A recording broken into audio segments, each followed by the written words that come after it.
Hi Nasties, it's me. It's been a little bit. Today I have my drink. I made a knockoff version of a Dutch Bros Rebel at home. So it's a Red Bull and I put peach and pomegranate in here and I'm really not sure how it's going to turn out, but let's see. Fuck, that shit's sweet. Woo! Fuck.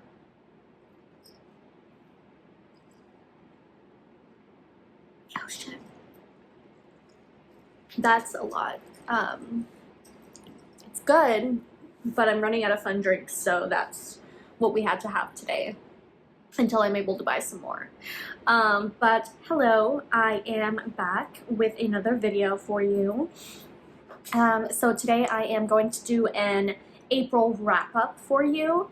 Mind you, some of the videos that, or what the fuck? I'm sorry. So, some of the books that I'm going to be talking about, I did talk about in my last video, which is the disturbing books that I recently read. So I'm not going to go too in depth. If you do want more information about those, they are in the last video, like I said, so you can go ahead and check those out. So yeah, I am going to go through everything I read in the month of April. I had some really good reads. So starting off, I actually have the first book. I think I had a really good reading month for April. There was a lot of variety, a lot of different genres. I don't know, and I just feel like I read a lot of very interesting and really good books, and I found a lot of favorites and things I'm excited to continue reading. So with that being said, the first book I read in April is Shy Girl by Mia Ballard. I loved this book. I actually gave it 4.5 stars. I love this book. The cover is gorgeous. And I'm gonna be honest, I did buy it based off the cover, but then the blurb on the back as well also seemed very appealing. And because of that, I was like, you know what, this whole thing is like, this is just perfect. Everything about this is perfect. The cover, the story, the characters, like, this shit was immaculate. 4.5 stars, and every day I think to myself and I question if I should rate it higher. I still might. Shy Girl by Mia Ballard. So it says, lonely, broken, depressed with a serious case of OCD, Gia finds herself at a crossroads when her financial troubles lead her to Nathan, a mysterious and affluent man she encounters on a sugar dating website. Desperate for a solution, Gia is intrigued by Nathan's unconventional offer. In exchange for living as his devoted pet, all her debts will be erased. But the longer Gia is in captivity, the more animalistic she becomes. And I just honestly was amazed by this book. I feel like you kind of always think you know where it's going, and it completely does the opposite. I think Mia Ballard is an excellent writer. It was beautiful, it was intriguing, it was interesting. I was sucked in from beginning to end. And I honestly just love what she did with this, and I want to read everything else she's written. I do plan on purchasing it because I want to support her, and I think her work is beautiful. And I loved this book. Like, this is just, as soon as I finished it, I was like, I need to buy this as soon as possible. And I did. So that says a lot. I spent my money on that. I was like, that shit was amazing, and I want to recommend it to people. It was just immaculate. Perfect. I loved it. Okay, so after that, the next book that I read was More, a Memoir of Open Marriage by Molly Roden Winter, it looks like. And I gave that book 3 stars. It was very interesting. I don't have the blurb for that in front. It literally is what it says. So it was a memoir of this woman named Molly, and she is talking about her experience opening up her marriage with her husband and the partners that she has, her emotions, her journey, you know, trying things for the first time, how she dealt with her husband and his partners as well as hers while being parents and partners to each other. Yeah, 3 stars. I'm gonna give an opinion. I mean, I don't know if you would classify this as a spoiler, I guess, for a memoir. But I guess skip like 15 seconds. But I just really like something gross to me. I gave it 3 stars because one gross thing I didn't like is that throughout the book, it just kind of seemed like the wife would always say to the husband, what the fuck was his name? I forgot his name. But the wife, Molly, she'd always say to her husband, she'd be like, I want to close our marriage. Like, I don't want this anymore. Like, this sucks. Like, can you stop seeing your girlfriend? I don't want this. Like, can we close it? And she'd be really hopeful. And she would just tell him multiple times throughout the book that she doesn't want to do it anymore, that it's not for her. She's not having a good time.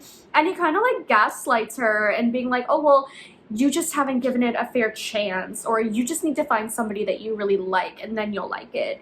And I kind of just felt like he was pushing for, I don't know, like he was just like, no, like you like it, it's just this. And I'm just like, girl, she fucking said like a million times that she didn't like it, she wasn't into it, she wanted to close it. And the husband in here is just so fucking infuriating. Like, he doesn't listen. I think his name was Stuart. I think his name was Stu. That sounds correct. And yeah, I despised him. And it almost kind of feels like in the book that she's doing this and she doesn't really want it. She's just trying to appease him and do it because he's not going to change his mind and she might as well partake. You know, it was interesting. Could have been better. It was whatever. So 3 stars. I mean, it was a cool read, but I'm not gonna like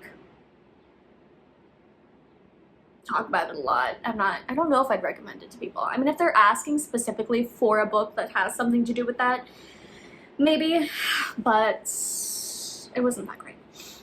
So next, after that, I have The Reckoning, which is Zodiac Academy, book 3. I'm going to be so honest with you right now and tell you that it took me a bit to read this. I gave it 3.5 stars. The story itself is pretty good. I'm making my way through. If you know, there's a lot of books in the Zodiac Academy series, and I'm slowly making my way through. They're pretty long. They're interesting. They're entertaining. Are they incredible? No. Is this what I'm focusing on right now? No. But I am having a good time, and I am enjoying reading them. It's just a lot of drama, a lot of chaos, a lot of nonsense, which I love occasionally. And I just really feel like, I don't know, it's just something I'm having fun with. I'm not insanely invested in it. I will tell you about what I am invested in shortly. But I'm having a good time, and I do look forward to finishing the series. So that's something that I hope to talk about soon. Like, it'll be fun because this is literally my first time going through the Zodiac Academy books. I know how loved they are, and so you'll get to see where I am and how I feel about them as I go through. But yeah, I gave that 3.5 stars for The Reckoning. If you wanted to know, I'm a Caleb girl. I love Caleb. He's my favorite. And Orion. I love Orion as well. I love Orion. Okay, anyways. Yeah, I'm an Orion and Caleb girl. Sorry, they're so good. Okay.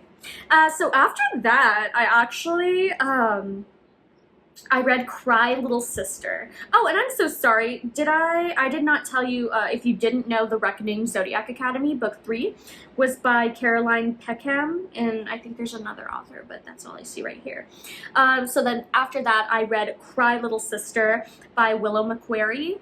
And I gave that 3.5 stars as well. That was a highly anticipated read for me.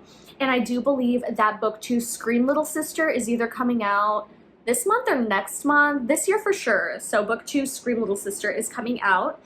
But Cry Little Sister, I gave 3.5 stars. It was pretty good. It's a dark romance. And it was a fun time. I enjoyed it a lot.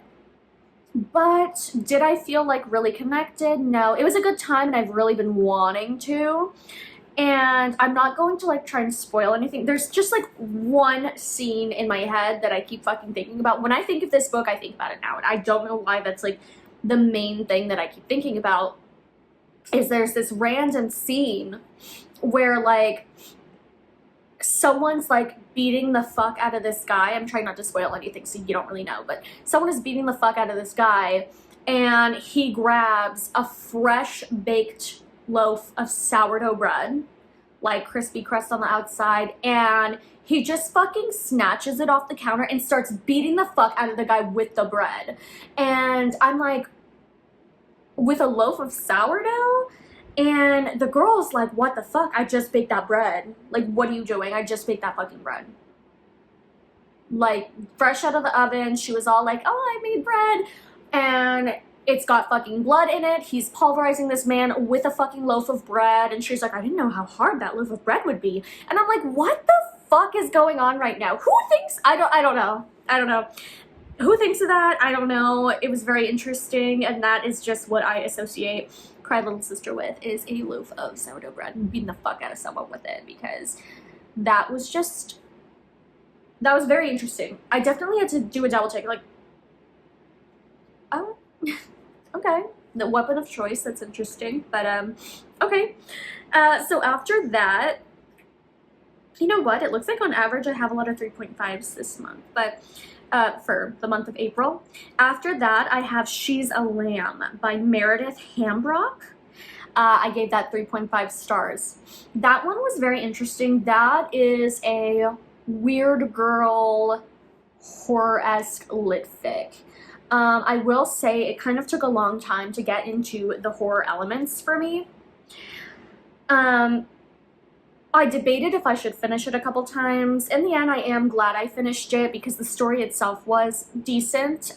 It wasn't amazing, but it wasn't like I was like so bored and I was just like gonna turn it off. I was okay with it. You know, I would put it in an unhinged woman category.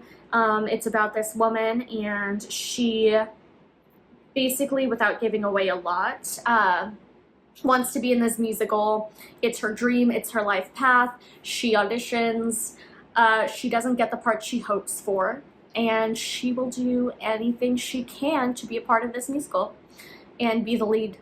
That's her dream, and she tells everyone that she's the lead, but she's not, and it's about her dealing with it and what she will do to get what she wants. And it's pretty interesting. It was pretty good. There's a lot of theater talk, musical theater, plays, stuff like that. So if you don't know anything about it, like, I don't know, it might be a little weird to understand. The book itself is pretty good, but it does have a lot of like terminology in there. A lot of things about musical theater and things like that.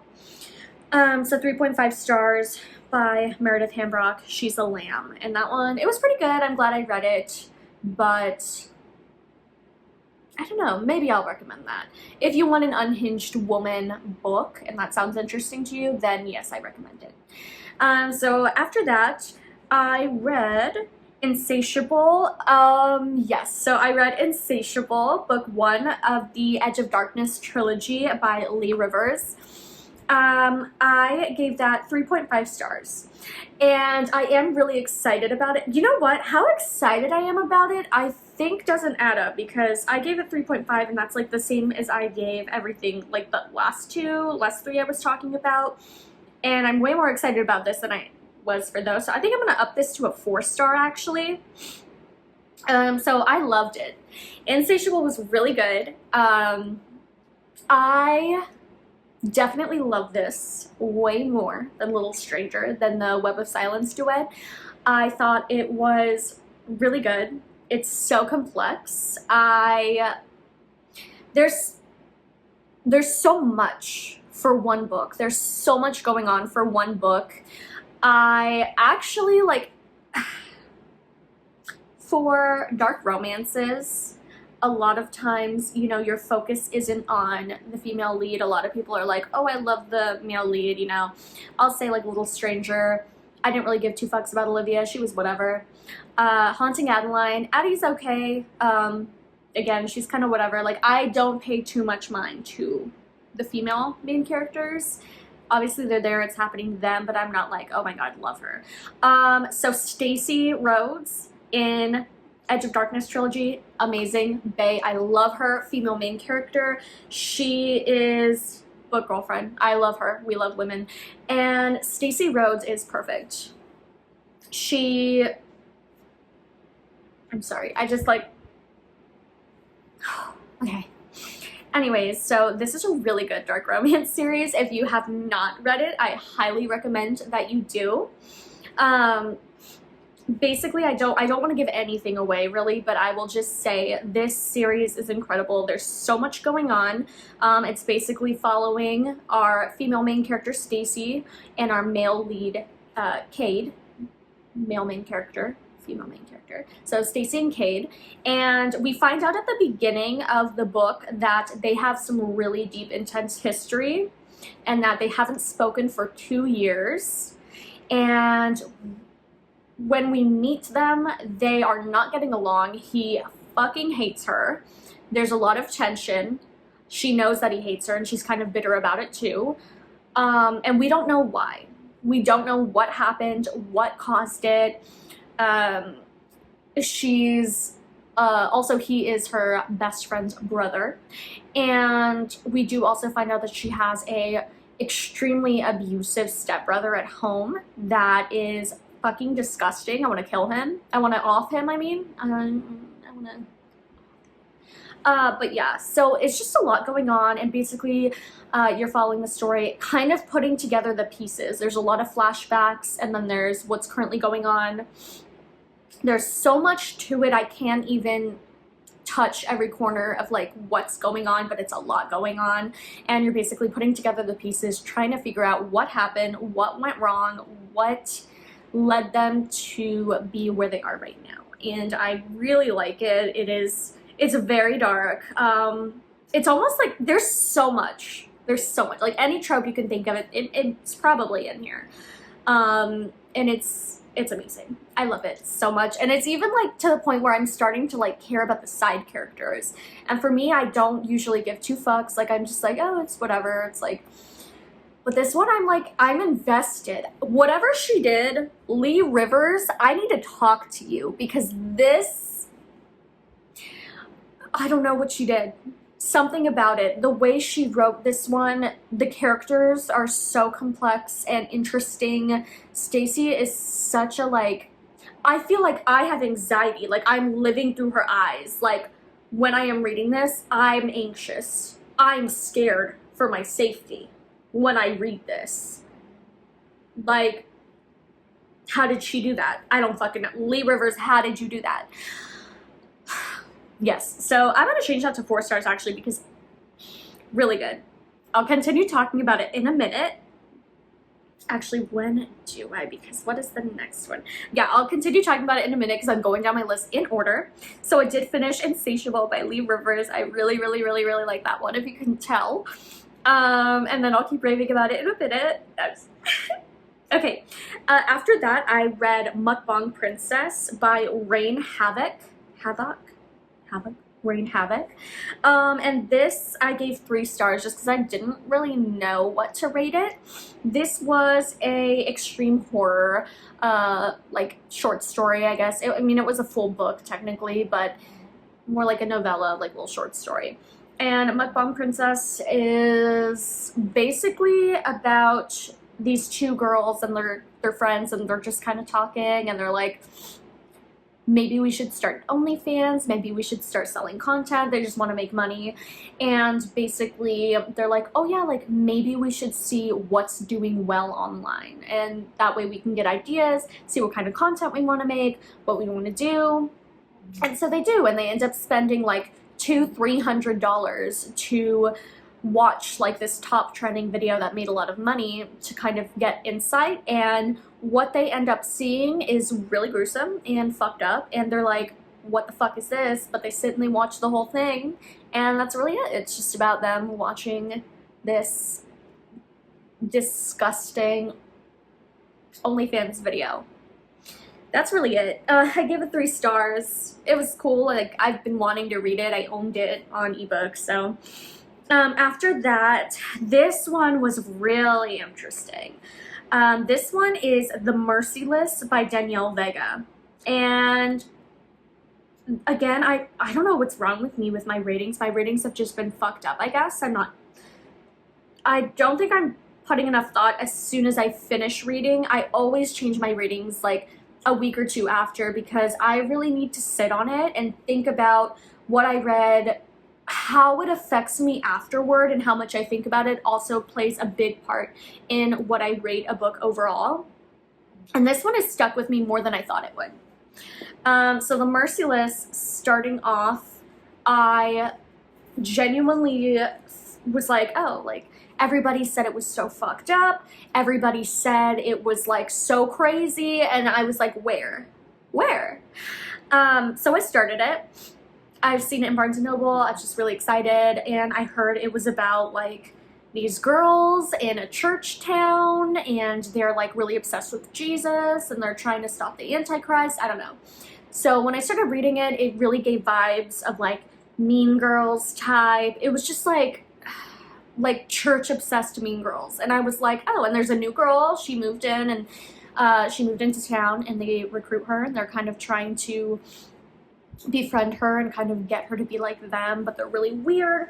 They're doing weird shit. There's this girl that they're all ganging up on named Brooklyn, and the like little leader of their clique swears that Brooklyn is like the Antichrist. She's like, we need to fucking cleanse this bitch. We need to teach her a lesson. And the friend is like, she's scared. She's like, what the fuck? Like, these girls are insane. Like, the lengths that they're willing to go is insane. I will be honest, I didn't end up getting too crazy until maybe like 60% of the book. But as it hit that 60%, I was invested. I am here to stay. There might be like 3 or 4 books, and I will be reading all of them. The way it ended was wild. It did get fucked up, and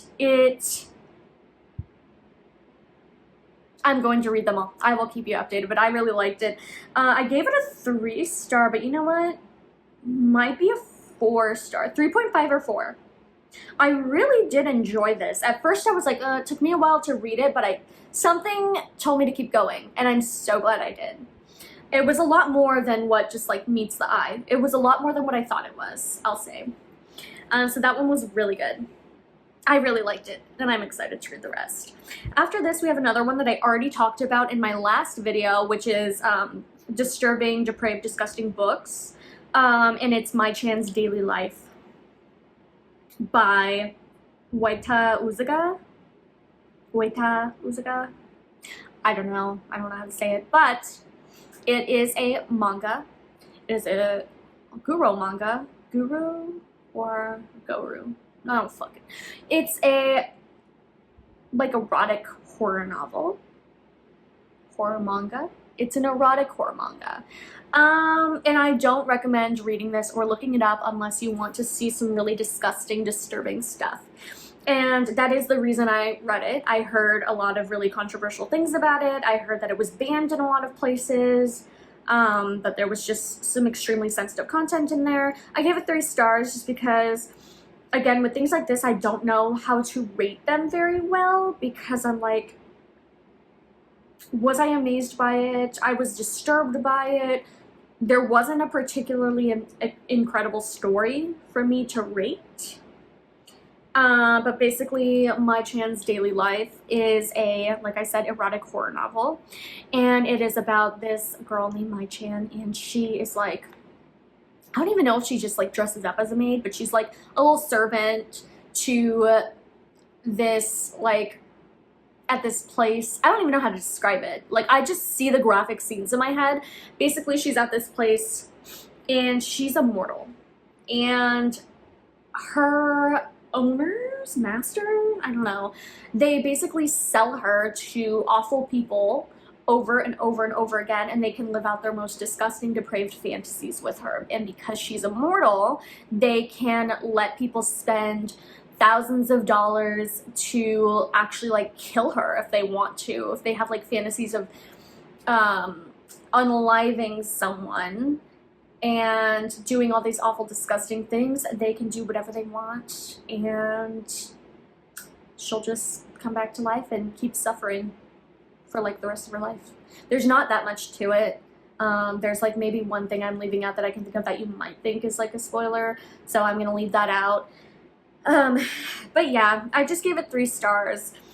It was more like I needed to read it to see what everybody was talking about with it. I needed to see for myself, because if somebody says this is too fucked up, don't read it, don't look for it. I'm gonna look for it, I'm gonna read it.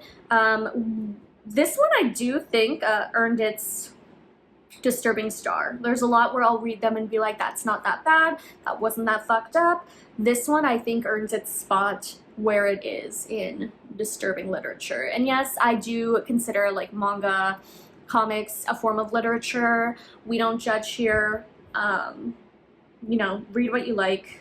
Someone put work into that. Somebody, you know, it was interesting, to say the least. So after that, I read Made a Monster, a splatterpunk novel by Rob Nelson. That one I gave 3 stars. And that one was pretty good. Like I said, it's a splatterpunk novel. And this one I believe just came out that month of April. So I read it when it was pretty new. I read it on Kindle Unlimited and I enjoyed it. It was a fun time. It was not like mind-blowing amazing. There was like a couple scenes in there that were like really fucked up and disgusting that I was like kind of like gonna throw up, but it was not like mind-bending or anything. Like, it wasn't like fucking amazing. I did like the story. I was invested in the story. Every trigger warning imaginable. Just look up your trigger warnings. I believe that he even had like a little barcode to scan on your phone, and it pulls up an entire web page of all of the trigger warnings if you need them. But I'm here to tell you right now that this one probably has every trigger warning imaginable, so just read it at your own discretion. It was pretty good. It was about 2 like outcasts, and one of them is like new at school. I don't want to give a lot away because I feel like with these it's best to be surprised, but basically it's 2 people who they're at high school. One of them is a new girl. There's a guy who went through something really traumatic. She's really intrigued by him. She's heard of him. She tries to befriend him, and she believes that they can work together to kind of get their revenge on everybody that's wronged them and kind of make a cute little duo. But there is a plot twist, you know, and it's not, everything's not as it seems. But yeah, so I gave that 3 stars. It was interesting. I'm glad I read it. I really wanted to read it. Again, there was like one scene that like was really fucking nasty that I like can't stop thinking about. Like, I'm gonna gag thinking about it right now, so that was disgusting. So 3 stars for that one. After that, I read Baby in a Blender by Terry Musalata. I didn't rate it. If you know, you know. Baby in a Blender is pretty old. They say it's like one of the oldest, most popular like forms of extreme horror, and it is disgusting. I didn't rate it. I don't know what to rate it. I don't know how I feel about it, but again, I had to just find out. I believe it's from like 1971 or something like that, and it started the whole infatuation in the Blender Babies genre. Yes, there's this genre dedicated to like Blender babies and, you know, like baby fights, shit like that. And apparently, from what I heard, this book is the one that started all of it. I can think of a few books in that genre that I will be reading and giving a review on, but this apparently is the one that started it all. It's not too long. It's very interesting. Trigger warning for everything again. It's literally called Baby in a Blender. So yes, there will be a baby in a blender. I'm not gonna lie to you, there will be. So just, again, be careful if you're too sensitive about that. The story itself is pretty short, so I don't really feel like I should tell you much because it's like, the whole thing is like maybe like 15 pages, so anything I tell you I feel like is just a short part of the story. So but yeah, I didn't rate that. I don't know how to rate it. I don't know how I feel about it, but I read it, so I'm including it. After that, let's see what I have after that. So after Baby in a Blender. Okay, after Baby in a Blender, I have my very last book that I read in April, and it was Voracious, which is book 2 of the Edge of Darkness trilogy. So this is the one I am super excited, where I'm going to yap more about the Edge of Darkness trilogy. I rated this one 4.5 stars. This series just keeps getting juicier and juicier. It's leaving on insane cliffhangers. It has my heart racing, my fucking brain fizzing, like fucking freaking out. It's like everything people say about this. Everyone's always like, this series fucked me up, they're perfect, like, oh my fucking god. It is. If you love dark romance, like super dark romance, you need to read this. Like, you have to. They're amazing. I think they're better than Haunting Adeline. I like them better than her other series, although I do still like all of those. I like Haunting Adeline, I like Little Stranger, Web of Silence Duet, Cat and Mouse Duet, all of those, but fuck, this one's on another level for me. This is my favorite thing I've ever read by Lee Rivers, and I'm having so much fun. I'm currently reading book 3, I believe it's Restitution, and that one will be in my May wrap-up because I'm currently reading it. I just started it and it's pretty long, but I am really excited to see how everything wraps up. There's just so much going on. My heart is constantly pounding. I just don't know what's gonna, like, I just don't know how we're gonna make it out alive, you know? Like, that's what I feel. I'm like, fuck, like, I don't know how to describe it. But yeah, Voracious, Edge of Darkness, book 2 by Lee Rivers. Again, I gave that 4.5 stars, and I just had a really fun time reading that. I'm reading book 3 right now, like I said. So yeah, those are all the books that I read, and then I just wanted to show you guys really quickly some new books that I got, because I was really excited about it. Obviously, I already showed you Shy Girl. It's just so beautiful. I had to. But I did read this, and I already told you how I bought it. But there was some other things. I only have like 3 books, so it wasn't enough to make like a separate video or anything about it. But the second book that I was really excited to talk about, I didn't know this existed until I was doing some researching, and one of my favorite movies in the world, favorite movies ever and favorite horror movies, is Terrifier 2. And I found out that there is a novelization of Terrifier 2. And obviously I had to have it on my shelf because I just love the movie so much. I love the characters. Sienna, in my opinion, is like, I don't want to be biased. She's my favorite final girl. I'm not saying she's the best final girl. You can have your opinions. She's my favorite final girl. I love her character. I don't care what anybody says that Terrifier 2 doesn't have a plot. It's all just mindless like gore. And I'm like, this one has the most plot out of all of the others. It has the most. And okay, sorry, I paused you for a minute, but I'm back. But like I said, I will die on this hill. Terrifier 2 has the most plot out of any of the movies. It's incredible. Sienna's amazing. The plot is amazing. There's just so much going on that I just don't understand when people say, I totally understand if you want to say that about the first movie. It does have a little bit of plot. A little bit, I'll admit. But the second movie, the kills were great. All the characters were pretty great. So much happens. You see a lot of the relationship between, you know, that family, and it just really set the foundation for everything else that's to come in the Terrifier franchise. And I honestly feel like it had such an incredible story. I just love it. So I had to get the novelization. I'm really excited. I haven't read this yet. I'm not rushing to, just because of course I already know everything that's going to happen. It's one of my comfort movies. It's one of my favorite movies, but I do need to read this. Just so I have the experience of reading it. And this is by Tim Wagner, by the way, if you want to pick it up. But yes, this is one of my favorite movies ever. Got the novelization. If you didn't know that it exists, now you do. And then lastly, this is one that I've been wanting for a while that I saw in Barnes & Noble a while ago, and I don't hear a lot of people talk about this. I did start a little bit of it, and this I believe would fall in the like weird girl horror lit fic category. And this is Beta Vulgaris by Margie Sarsfield, I believe. And I just love the cover. It's eye-catching, Beta Vulgaris. It is just beautiful. I love it. I think that it is so pretty. And I'm looking forward to reading this. I did start it. It's a bit eerie.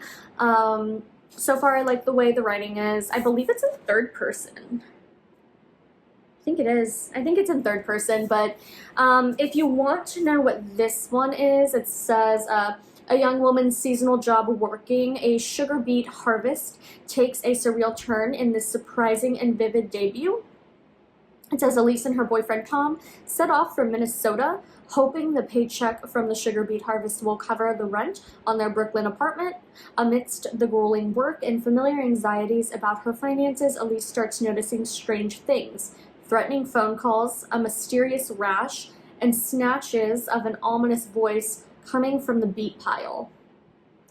When Tom and the other coworkers begin to vanish, what the fuck? I didn't even know it said that's scary, but okay.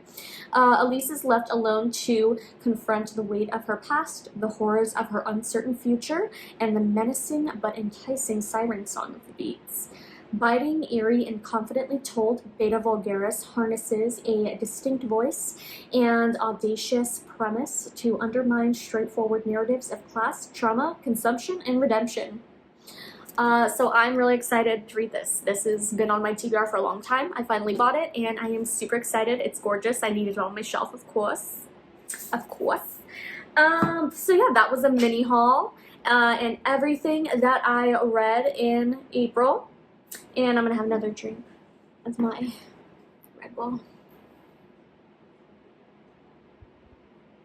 Yeah. I'm going to now go and lay in bed and watch Skins Gen 2 because that is the best gen in my opinion. Don't hate me, don't light me on fire. Gen 2 is my favorite Skins generation. I'm really sorry. Obviously, I appreciate the first one. I haven't finished the third gen, but second gen is my favorite. I am restarting it from season 3, episode 1. Kill me. But that's what I'm going to do. I'm going to go watch Skins, so be sure to like and comment and subscribe if you want more bookish content. And I will see you in the next video. Bye.